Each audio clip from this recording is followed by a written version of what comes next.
नमस्कार विद्यार्थी मित्रांनो, तर आपल्याला आज या लेक्चर मध्ये कमिशन विषयी थोडी माहिती बघायची. कमिशन म्हणजे काय असते आणि त्याचे जे काही फॉर्म्युले आहेत ते बघून लगेच प्रॉब्लेम घ्यायचे. तर कमिशन म्हणजे काय हो? कमिशन म्हणजे जो कोणी मध्यस्थ व्यक्ती असतो, उदाहरणामध्ये उत्पादकानं वस्तूचं उत्पादन केलं असता, ते वस्तूचं उत्पादन केल्यानंतर ग्राहकापर्यंत ती वस्तू वितरित करण्यासाठी जो कोणी मध्यस्थ म्हणून व्यक्ती काम करत असतो, त्याला त्याच्या कामाचा मोबदला म्हणून काय केलं जाते की काय दिलं जाते? वर्तन किंवा कमिशन दिलं जाते. हे लक्षात, म्हणजेच या ठिकाणी सांगता येऊ शकते, उत्पादकानं वस्तूचं उत्पादन किंवा निर्मिती केल्यानंतर ती वस्तू ग्राहकापर्यंत पोहोचवताना जे काही मध्यस्थ असतात, मग आडते असेल किंवा मग इतर कोणी व्यक्ती असतील, हे लक्षात, दुकानदार असेल, हे लक्षात, हे काय करत असतात? मध्यस्थ म्हणून कार्य करत असतात. आणि मध्यस्थ म्हणून कार्य केल्यानंतर आपल्या कामाचा मोबदला म्हणून काय करत असतात? कमिशन घेत असतात. हे लक्षात. वितरणाची साखळी माहित आहे, उत्पादक असेल, घाऊक व्यापारी, किरकोळ व्यापारी आणि ग्राहक, हे लक्षात. मग अशा वेळेस जे काही मध्यस्थ असतात त्यांना काय, ते आपलं नवीन वस्तू, समजा नवीन कंपनी आहे, समजा तिला आपल्या वस्तूचं उत्पादन मार्केटमध्ये आणायचे, तेव्हा ते काय करत असते? मध्यस्थांच्या साह्यानं, मध्यस्थ कोणीतरी व्यक्ती बघतो, समजा आता लातूरचा उत्पादक आहे, लातूरमध्ये कंपनी स्थापन झाली, आता लातूरच्या उत्पादकाला अहमदपूरमध्ये वस्तू आणायची, ओळखीचं कोणी नाही, पण एक व्यक्ती आहे, तो लातूरमध्ये राहतो, पण त्याला अहमदपूरमध्ये सर्व माहिती आहे अहमदपूर बद्दल. मग त्याला काय करतो? जो उत्पादक त्या मध्यस्थ व्यक्तीला पकडतो, त्याला सांगतोय बाबा असं असं माझं उत्पादन आहे, ते मला अहमदपूर या ठिकाणी विकायचं आहे. मग तो व्यक्ती काय सहाय्य करत असतो आणि त्या बदल्यात काय करत असतो? कमिशन घेत असतो. किंवा प्लॉटिंगचे वगैरे व्यवसाय असतात, बरोबर. मग काही लोक काय करतात? प्लॉट वगैरे जे असतात, फ्लॅट आणि प्लॉट यांची विक्री करून देत असताना काय करत असतात? कमिशन म्हणून काही रक्कम सुद्धा घेत असतात. हे लक्षात. किंवा मग शेअर मार्केटच्या बाबतीत ब्रोकर असतात, काही वेळेस ब्रोकर दलाली वेगळं आहे आणि मध्यस्थ म्हणून कमिशन किंवा वर्तन वेगवेगळं असते. म्हणजे मध्यस्थ म्हणून जेव्हा एखादी व्यक्ती कार्य करत असतो, तेव्हा त्याला निर्मात्याकडून जे काही त्याच्या कार्याचा मोबदला म्हणून देण्यात येतो, त्याला काय म्हणायचं? कमिशन किंवा वर्तन. ओके. आता काही त्याचे सूत्र दिलेले आहेत कमिशनचे. बघा, कमिशन बरोबर टोटल सेल्स. कमिशन कसं काढायचं? तर विक्री दिलेली असते, टोटल सेल्स गुणिले रेट ऑफ कमिशन, कमिशनचा दर भागिले 100 करायचं, कमिशन येऊन जाईल. एकूण विक्री, एकूण दर, म्हणजे जो काही दर दिलाय भागिले 100 करायचं, तुमचं कमिशन येऊन जाईल. पुढे del credere commission. Del credere commission फक्त उधारी विक्रीवरती दिलं जाते बरं का, क्रेडिट सेल्स वरती, आणि हे टोटल सेल्स. मग हे टोटल सेल्स कमिशन उधारी असेल किंवा रोख असेल तर तो कमिशन जमते, पण डेल क्रेडर उधारी विक्रीवरती दिलं जाते, म्हणून सूत्र काय? Credit sales into rate of commission भागिले 100. आता पुढलं रेट ऑफ कमिशन काढायचे, कमिशनचा दर काय आहे बघायचे. तर तेव्हा अशा वेळेस काय करावं लागेल? अमाऊंट ऑफ कमिशन, कमिशन किती दिलं ते गुणिले 100 भागिले एकूण विक्री, टोटल सेल्स. मग ती रोख असेल, कॅश सेल्स असेल किंवा क्रेडिट सेल्स असेल ते. पुढे आता टोटल सेल्स काढायचे. टोटल सेल्स कसं काढावं लागेल? टोटल सेल्स बरोबर काय करावं लागेल? मग अमाऊंट ऑफ कमिशन, कमिशन किती दिले ते गुणिले 100 भागिले काय करावं लागेल? Rate of commission. Total sales काढताना रेट न भागायचं, अमाऊंट ऑफ कमिशन किती भेटली ते गुणिले 100. आता बोनस. बोनस समजा बोनस आपण देत असतो, जो कोणी वर्तन किंवा कमिशन, जो कोणी कमिशन घेऊन काम करत असतो त्या व्यक्तीला काही वेळेस आपण बोनस सुद्धा देत असतो, कारण जास्तीची विक्री केली म्हणून बघा, bonus, sales for bonus, bonus मिळावा म्हणून जी काही विक्री केलेली असते असं प्रॉब्लेम मध्ये दिले असते ते गुणिले rate of bonus. Rate of bonus म्हणजे बोनस म्हणून विक्री जेवढी करायची त्यासाठी दर दिलेला असतो जो तो भागिले 100, म्हणजे तुम्हाला बोनस येऊन जाईल. हे लक्षात. Commission total sales into rate of commission divided by 100. Del credit credit sales into rate of commission भागिले 100.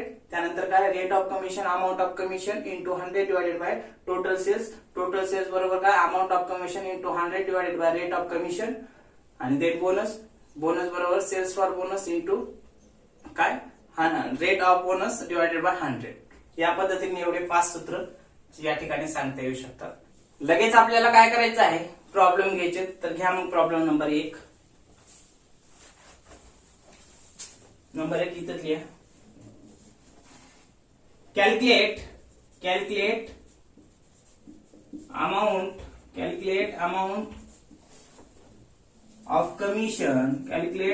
of commission at 6% on sale,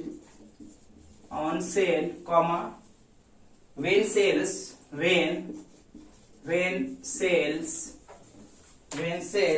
are of rupees 8,000. काय म्हटले? 8,000वरती 6% दरानं कमिशन किती होईल म्हटले. तर काढा मग कमिशन कसं काढतात बघा. मग अगोदर सोल्युशन. सेल्स किती दिले? 8,000 बरोबर. रेट किती दिले? इथंच घेतो. रेट किती दिले? 6%. ओके. सूत्र ठेवा मग. वरती सूत्र दिले. आता काय कमिशन काढायचं?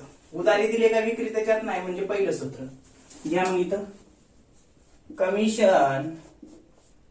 कमिशन बरोबर total sales into rate of commission divided by 100. घ्या किंमत ठेवून. मग किती आहे? 8,000 गुणिले 6% 100. हे 6 आहे बरं का. नीट लिहितो. हे 2 शून्य कटलं, हे 2 शून्य कटलं. किती आलं मग? 0 8 सांग 48 का. किती आलं कमिशन मग? 480 आलं का. काय केलं? 8,000 विक्री दिलाय, 6% दर म्हणले आणि कमिशन म्हटले. कमिशनचं सूत्र दिले. कमिशन बरोबर total sales into rate of commission divided by 100. Total sales घेतलं 8,000 गुणिले 6 घेतलं, दर दिला, भागिले 100. हे 2 शून्य हे 2 शून्य घटलं, 0ला 0, 8 सांग 48, 480 तुमचं कमिशन आलं. हे लक्षात घ्या. दुसरा problem.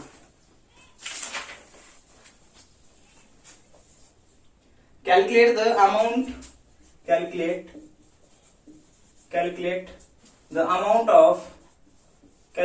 Amount of commission at 8% on sales price full stop when sales price are of 8,800. काय म्हणले हो? 8% दरानं 8,800 वरती कमिशन काय असेल म्हणले. विक्री किती दिली? 8,800. कमिशन 8%. तर असंच सोडवायचे. सोडवा मग. सेल्स किती दिले? टोटल सेल्स घ्यावं लागेल. त्याला टोटल सेल्स नाव द्या. टोटल सेल्स बरोबर किती दिले? 8,800 बरोबर गुणिले रेट किती दिले? Rate of commission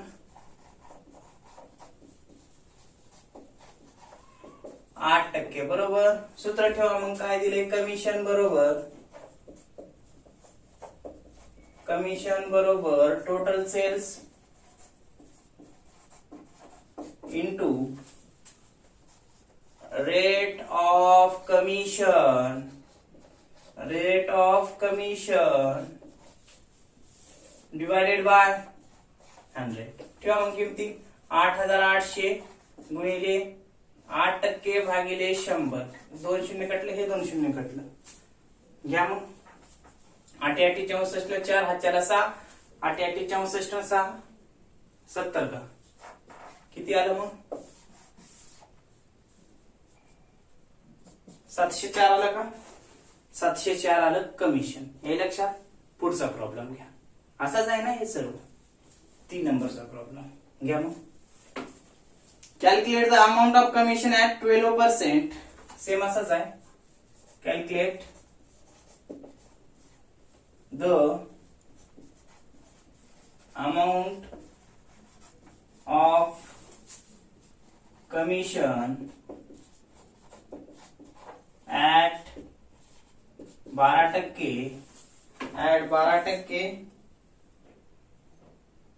Calculate the amount of commission at 12% on sales price. On sales price. When, comma देऊन घ्या. When sales price. When sales price. When sales price are of rupees 10,000. काय 10,000 विक्री दिली असतात त्यावर 12% कमिशन द्यायचे, तर कमिशन किती असेल म्हटले. घ्या मग टोटल सेल्स किती दिले आहे 10,000 बरोबर. रेट ऑफ कमिशन किती दिले आहे 12% बरोबर. पुढे सूत्र ठेवा मग काय कमिशन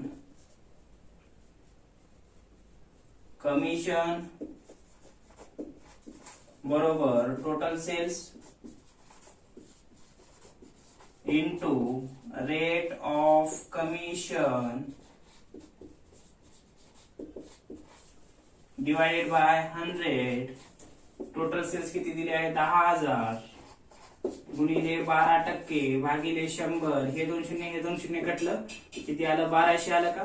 काय आलं ते तुमचं कमिशन आलं. काय अडचण याच पद्धतीने काढले ना. 10,000 दिले होतं विक्री 12% कमिशनचा दर, तर कमिशन किती तर 1200 रुपये कमिशन आलं. हे लक्षात. अशा पद्धतीनं हा तिसरा प्रॉब्लेम सांगता येऊ शकते.